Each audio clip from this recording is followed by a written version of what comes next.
Bismillahirrahmanirrahim. Dear students, now we are coming on to the part B of lecture number 1.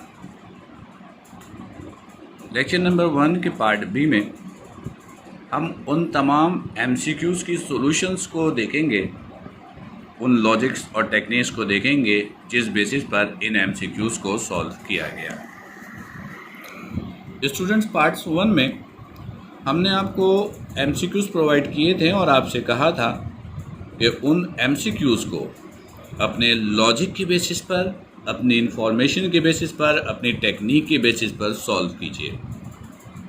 हमने आपसे ये भी कहा था कि सेकंड पार्ट में उन तमाम MCQs क्या सॉल्यूशन हम आपको प्रोवाइड करेंगे ताकि आप ये देख सकें कि किन लॉजिक्स और टेक्निक्स और इन्फॉर्मेशंस के ज़रिए उन MCQs को सॉल्व किया गया। आइए देखते हैं MCQs नंबर 1 पे। स्टूडेंट्स, इस MCQs में आपसे कहा गया था कि दो चार्जेस के दरमियान फोर्स है 0.2 न्यूटन और उनके दरमियान डिस्टेंस है 10 सेंटीमीटर का। तो आप बताइए, अगर डिस्टेंस 1 सेंटीमीटर हो तो फोर्स की वैल्यू क्या होगी। पहले तो ज़हन पे रखिएगा कि यूनिट्स को SI में कन्वर्ट करना ज़रूरी है। अगर SI में आप कन्वर्ट नहीं करेंगे तो रिज़ल्ट सही नहीं आएगा। SI यूनिट्स को हम फॉलो करेंगे। तो सबसे पहले आपने सेंटीमीटर को मीटर में लाने के लिए 100 से डिवाइड किया तो ये रिज़ल्ट आपको मिला। अगर आप डिटेल में अगर इसको सॉल्व करना चाहें तो कूलम्स लॉ के मुताबिक फार्मूला है F इज़ इक्वल टू के Q1 Q2 over R square. हमें F2 चाहिए तो हमने F2 के लिए फार्मूला ये बनाया, F2 इज़ इक्वल टू के Q1 Q2 ओवर R2 का स्क्वायर। लेकिन प्रॉब्लम ये है कि F2 निकालने के लिए हमें के की वैल्यू कांस्टेंट है, Q1 Q2 की वैल्यू गिवन नहीं है, पर Q1 Q2 आप कैलकुलेट कर सकते हैं इसके ज़रिए। स्टूडेंट्स, इस फॉर्मूले में F1 गिवन है, R1 गिवन है, K की वैल्यू आपको मालूम है। यहाँ से आप Q1 Q2 का प्रोडक्ट निकालिए, वो प्रोडक्ट की वैल्यू यहाँ पुट कीजिए, F2 निकल आएगा। लेकिन स्टूडेंट, इसमें प्रॉब्लम ये है कि अगर कैलकुलेटर अलाउड नहीं है तो आपको कैलकुलेशन करने में बड़ी प्रॉब्लम होगी, टाइम आप ज़्यादा कंज्यूम करेंगे। इसकी सिंपल लॉजिक्स ये है कि कूलम्स लॉ जब कहता है कि फोर्स डिस्टेंस के स्क्वायर के इन्वर्सली प्रोपोर्शनल है तो दो फोर्सेस के दरमियान सिंपल रिलेशन ये बनता है और आप डायरेक्टली ये फॉर्मूला इस्तेमाल करेंगे। इस तरह के जितने भी क्वेश्चंस होंगे उसके लिए डायरेक्टली फॉर्मूला आप ये यूज़ करेंगे। इस फॉर्मूले में सिंपल F1, R1 और R2 की वैल्यू पुट करनी है, सिंपल सॉल्व करना है, सिंपल कैलकुलेशन है, आपको F2 का रिजल्ट मिल जाएगा। स्टूडेंट, मेरा ख्याल है कि इस MCQ का सॉल्यूशन आपको क्लियर हो गया होगा। Okay, come on to the MCQ number 2। Student, इस MCQ में हमने आपसे पूछा था कि अगर चार्जेस के दरमियान डाइलेक्ट्रिक हम प्लेस कर दे तो बताइए फोर्स की वैल्यू पर क्या फ़र्क पड़ेगा। कूलम्स लॉ के मुताबिक F इक्वल होता है के Q1 Q2 over R square के, और डाइलेक्ट्रिक के केस में K का फॉर्मूला है 1/4 pi epsilon naught epsilon R। इस फॉर्मूले के मुताबिक by using this formula force of attraction और repulsion between the charges is inversely proportional to the dielectric constant. तो इसका मतलब ये है कि अगर आप डाइलेक्ट्रिक को चार्जेस के दरमियान प्लेस करते हैं तो फोर्स की वैल्यू क्या होगी, डिक्रीज़ होगी, क्योंकि F और एप्सिलॉन R एक दूसरे के क्या है, इन्वर्स है। तो अगर आपने डाइलेक्ट्रिक प्लेस कर दी तो K की वैल्यू कम हो जाएगी, F की वैल्यू कम हो जाएगी, डिक्रीज़ हो जाएगा। पॉइंट बिल्कुल क्लियर है। डियर स्टूडेंट्स, अगर आपको कोई कन्फ्यूजन है तो आप व्हाट्सएप के ज़रिए भी अपने प्रॉब्लम शेयर कर सकते हैं, अपनी प्रॉब्लम भेज सकते हैं। हम आपको उसका आंसर आपके नंबर पर रीसेंड करेंगे, उसका सॉल्यूशन, अगर आपको कोई कन्फ्यूजन हुई तो। आइए हम ज़रा तीसरे एमसीक्यू के सॉल्यूशन की तरफ जाते हैं। स्टूडेंट, इस एमसीक्यू में आपसे पूछा गया था कि आपके पास दो फोर्सेस हैं F1 F2। ये दोनों फोर्सेस सेम डायरेक्शन पे किसी पॉइंट चार्ज पे लग रही हैं, तो आप बताइए कि उस चार्ज पे लगने वाली टोटल फोर्स का मैग्नीट्यूड कितना होगा। इसके लिए आपको सिंपली एक इन्फॉर्मेशन की ज़रूरत थी कि जब भी किसी पॉइंट चार्जेस पर टू फोर्सेस एक्ट होती हैं सेम डायरेक्शन में, तो उनका रिजल्टेंट निकालने के लिए उन दोनों फोर्सेस की वैल्यू को सिंपली क्या करते हो आप, प्लस करते हो। दोनों फोर्सेस को आप प्लस करोगे, उस चार्ज पे लगने वाली टोटल फोर्स आपको मिल जाएगी। Clear? Okay, come on to the next MCQ. Student, इस एमसीक्यू में आपसे पूछा गया था कि अगर एक पॉइंट चार्ज पर दो फोर्सेस एक्ट कर रही हैं F1 F2 और उन दोनों की डायरेक्शन एक दूसरे के ऑपोजिट है, तो बताइए कि उस चार्ज पे लगने वाली फोर्स की वैल्यू क्या होगी। अगर टू फोर्सेस एक दूसरे के ऑपोजिट एक्ट करती हैं तो याद रखिएगा रिजल्टेंट निकालने के लिए सबट्रैक्ट करते हैं। सबट्रैक्ट किस तरह करोगे? हमेशा बड़ी वैल्यू में से छोटी वैल्यू को आप माइनस कर दोगे। इस एमसीक्यू में F1 की वैल्यू F2 से ज़्यादा है, इसलिए नेट फोर्स निकालने के लिए F1 में से आप F2 को माइनस कर देंगे। Student, dear students, I think points should be clear. Okay, it is MCQ number 5। Students, इस एमसीक्यू में आपसे पूछा गया था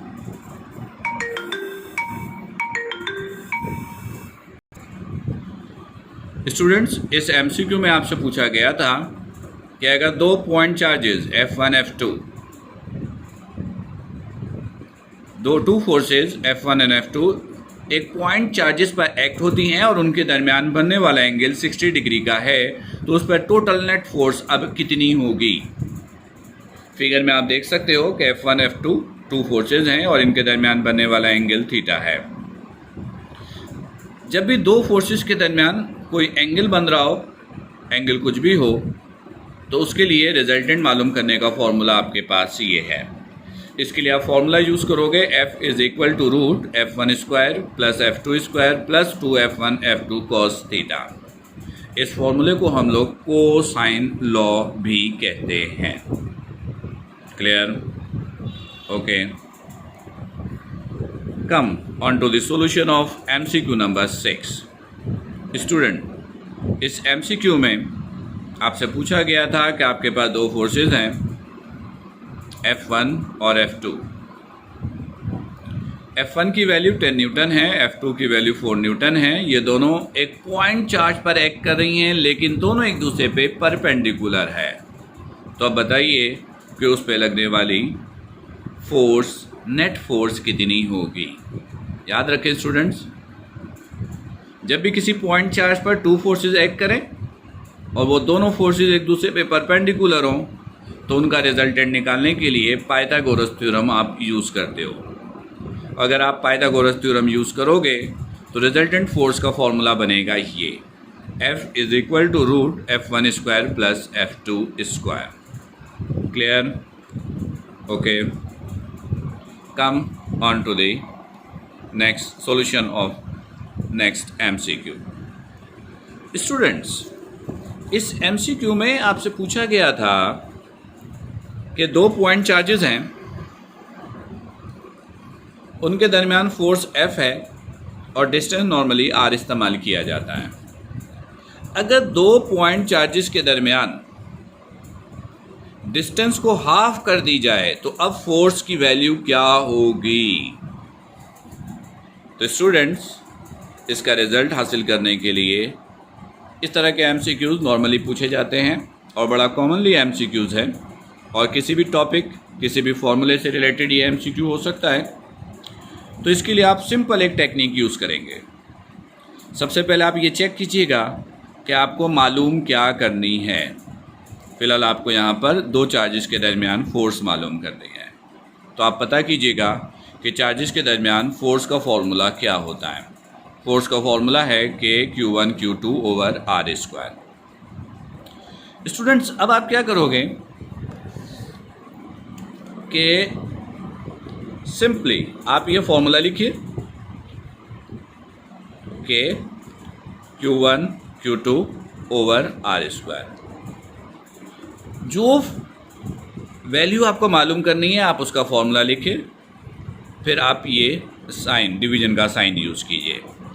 इस डिवीजन के साइन के ऊपर इसी फॉर्मूले को दोबारा कॉपी कीजिए, लेकिन चेंजेस के साथ।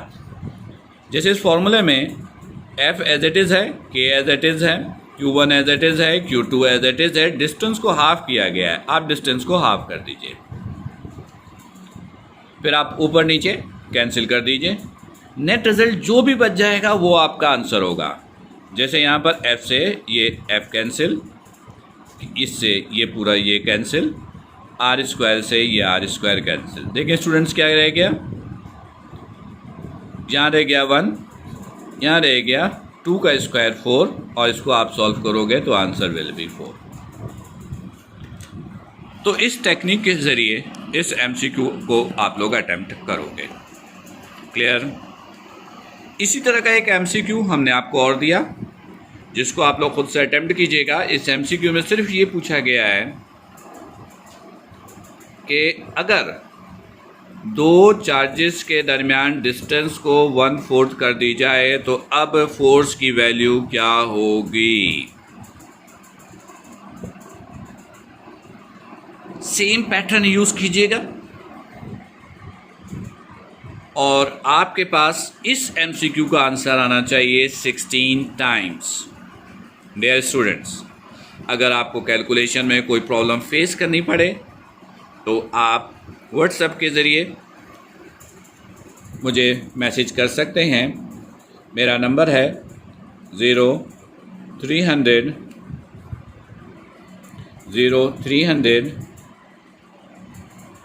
2536 201। आप अपनी प्रॉब्लम्स को इस नंबर पे व्हाट्सएप कीजिएगा। इंशाल्लाह हम वीडियो के ज़रिए आपके प्रॉब्लम को सॉल्व करेंगे। आते हैं ज़रा अगले MCQ की तरफ। डियर स्टूडेंट्स, ये जो MCQ है MCQ नंबर 9, इसका पैटर्न तो वही है जिस पैटर्न पे प्रीवियस 2 MCQs को हमने सॉल्व किया, लेकिन इसमें ज़रा सी चेंजेस की गई हैं। इसमें हमने फोर्स को डबल कर दिया है और डिस्टेंस आपसे पूछा है। यानी पूछा आपसे ये है कि अगर फोर्स को डबल करना हो तो बताइए अब डिस्टेंस कितना करना होगा। स्टूडेंट्स, ये बात ध्यान पे रखिएगा कि प्रीवियस MCQ में मैंने आपको बताया कि जिस क्वांटिटी की वैल्यू आपको मालूम करनी हो पहले आप उसका फॉर्मूला तैयार करो। इसमें आपसे डिस्टेंस पूछा है, इसलिए पहले आप डिस्टेंस का फॉर्मूला बनाओगे। पहले ये f का फॉर्मूला है के Q1 Q2 over R square. यहाँ से आर स्क्वायर को इधर ले गए, f को इधर ले आए और स्क्वायर को हटाने के लिए स्क्वायर रूट लिया। ये r का फॉर्मूला है। फिर मैंने आपको बताया ये फॉर्मूला कॉपी कीजिए, डिवीजन का साइन लगाइए, ऊपर इसी फॉर्मूले को कॉपी कीजिए चेंजेस के साथ। चेंजेस क्या की गई हैं? फोर्स को डबल किया गया है, हमने फोर्स को डबल किया। ऊपर नीचे वैल्यू को कैंसिल कीजिए, जो रिजल्ट बच जाएगा वो आंसर है। ऊपर कुछ नहीं बचा 1 का रूट 1, नीचे बचा 2 तो रूट 2 एज इट इज। इस MCQ का जो करेक्ट आंसर होगा वो होगा 1/√2। मेरा ख्याल है कि इस MCQ, इस टाइप के MCQs का लॉजिक बिल्कुल क्लियर हो गया होगा। Okay, come on to the next MCQ। Dear students, इस MCQ में आपसे पूछा गया था कि आपके पास एक स्क्वायर है, 3 वर्टिसेस पर कॉर्नर पॉइंट्स पर 3 पॉइंट चार्जेस प्लेस किए गए हैं। तीनों चार्जेस की वैल्यू 1 कूलम है। आपसे फोर्स की वैल्यू पूछी गई थी बिटवीन Q1 एंड Q3। देखिए, फोर्स की वैल्यू निकालना तो बड़ा आसान है। फोर्स की वैल्यू निकालने के लिए सिंपली आप यूज़ करेंगे Coulomb's law, F = K Q1 Q2 over R square. लेकिन इस फॉर्मूले में जो डिस्टेंस है वो हमेशा चार्जेस के दरमियान का इस्तेमाल करना होता है, लेकिन इस MCQ में चार्जेस के दरमियान डिस्टेंस गिवन नहीं है। Q1 और Q3 के दरमियान डिस्टेंस ये आपको चाहिए, ये, और ये डिस्टेंस गिवन नहीं है। तो स्टूडेंट्स ये डिस्टेंस आप कैलकुलेट करेंगे by using Pythagoras theorem. Hypotenuse square is equal to base square plus perpendicular square. आपको स्क्वायर गिवन था, हर साइड की लेंथ इक्वल थी, एक साइड की लेंथ गिवन थी 1 मीटर, तो इस साइड की लेंथ हुई 1 मीटर।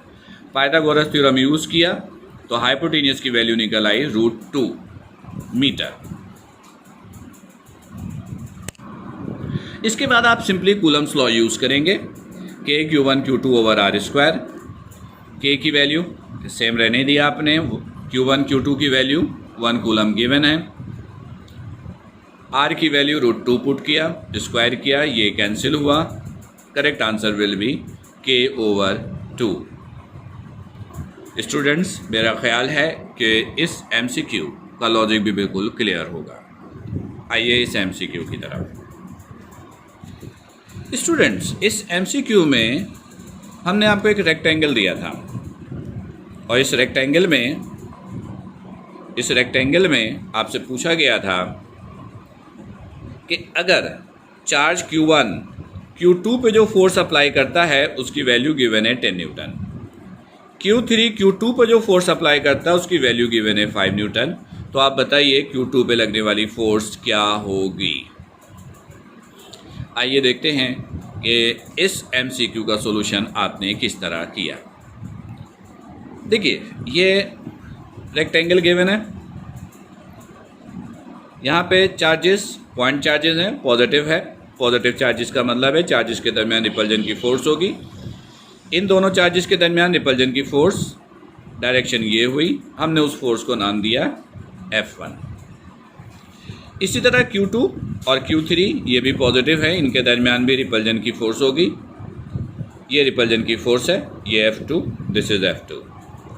जब आपने डायग्राम को शो किया तो पता ये चला कि Q2 पर लगने वाली जो दो फोर्सेज हैं F1 F2 ये दोनों एक दूसरे पे परपेंडिकुलर है। प्रीवियस MCQ में हमने आपको बताया कि जब दो फोर्सेज एक दूसरे पे परपेंडिकुलर हों तो उनका रिजल्टेंट पाइथागोरस थ्योरम से कैलकुलेट किया जाता है। तो सिंपल पाइथागोरस थ्योरम यूज़ कीजिएगा और इस फॉर्मूले के ज़रिए चार्ज Q2 पर लगने वाली फोर्स कैलकुलेट करेंगे। स्टूडेंट्स पॉइंट क्लियर है? कोई कन्फ्यूजन है तो आप व्हाट्सएप के ज़रिए डिस्कस कर सकते हैं। नंबर मैंने प्रीवियस MCQ में आपको प्रोवाइड किया है।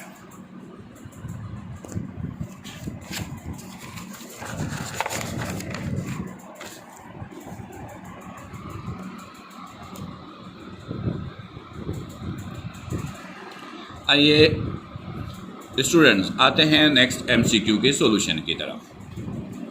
स्टूडेंट्स इस MCQ में हमने आपको एक स्क्वायर दिया था, 3 पॉइंट चार्जेस पर 3 पॉइंट्स कॉर्नर्स पे हमने 3 चार्जेस को प्लेस किया था, Q1 Q2 एंड Q3। इस MCQ में हमने आपसे कहा था कि Q1 Q3 पे जो फोर्स अप्लाई कर रहा है वो गिवन है, Q2 Q3 पे जो फोर्स अप्लाई कर रहा है वो गिवन है। आइए हम आपको बताते हैं कि इसका सॉल्यूशन कैसे पॉसिबल होगा। ये चार्ज इस पे जो फोर्स अप्लाई करेगा, अगर आप इसकी डायरेक्शन ड्रॉ कर लें तो डायरेक्शन ये बनी, क्योंकि इनके दरमियान रिपल्जन है। हमने इस फोर्स को नाम दिया F1। ये चार्ज इस पे जो फोर्स अप्लाई करेगा वो भी रिपल्जन का होगा। हमने रिपल्जन की फोर्स ड्रॉ की तो ये F2, ये F2। स्टूडेंट्स हमने आपको स्क्वायर गिवन दिया था, हर साइड्स के दरमियान जो एंगल बनता है वो 90 डिग्री। अगर आप डायगोनल्स को ड्रॉ करेंगे तो ये एंगल बनेगा 45, ये एंगल इस एंगल के इक्वल, ये एंगल इस एंगल के इक्वल। ये एंगल्स की प्रॉपर्टीज़ है जैसा कि आपको मालूम है। यहाँ पर F1 F2 की वैल्यू गिवन है, F1 F2 के दरमियान एंगल आ गया 45 डिग्री। अब आप इस फॉर्मूले को इस्तेमाल कीजिए और इसकी कैलकुलेशन कर सकते हैं। मेरा ख्याल है कि पॉइंट बिल्कुल क्लियर होगा। ओके आते हैं अगले MCQ के सॉल्यूशन की तरफ। स्टूडेंट इस MCQ में हमने आपको एक स्क्वायर दिया, स्क्वायर के 4 कॉर्नर पॉइंट्स पर 4 पॉइंट चार्जेस प्लेस करके दी, Q1 Q2 Q3 Q4। Square दिया था, साइड्स की लेंथ 20 सेंटीमीटर है, हर चार्जेस की वैल्यू गिवन है, सारी चार्जेस आपस में इक्वल है, और हमने आपसे इस स्क्वायर के सेंटर पॉइंट पर इंटेंसिटी कैलकुलेट करने के लिए कहा। इंटेंसिटी का फॉर्मूला ये होता है KQ/R²। स्टूडेंट्स, इंटेंसिटी सेंटर पे निकालना है, सेंटर पे निकालना है। अगर इस चार्ज की इंटेंसिटी निकालेंगे तो डिस्टेंस हमें ये यूज़ करना होगा, और ये डिस्टेंस सारे चार्जेस के लिए इक्वल है, चार्ज की वैल्यू भी सबके लिए इक्वल है। तो इसका मतलब ये हुआ कि इंटेंसिटी डिपेंड करता है Q और R पे। तो इसका मतलब ये हुआ कि E1, E2, E3, E4 इन तमाम की वैल्यूज़ आपस में बराबर है। तो आप इस फॉर्मूले को यूज़ करके किसी एक की वैल्यू निकालिए, वो सारी वैल्यूज़ आपस में इक्वल होंगी। लेकिन डियर स्टूडेंट्स, इस क्वेश्चन में इतनी लंबी कैलकुलेशन करेंगे तो बड़ा लंबा टाइम कंज्यूम होगा। इस क्वेश्चन को सिंपल बगैर किसी कैलकुलेशन के लॉजिकली आप सॉल्व करेंगे।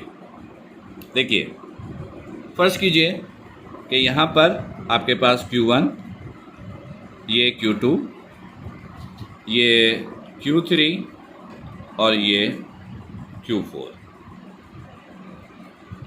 इसकी इंटेंसिटी हमने E1 का, इसकी E2, इसकी E3, इसकी E4। सबसे पहले आप इंटेंसिटी की डायरेक्शन निकाल लीजिए।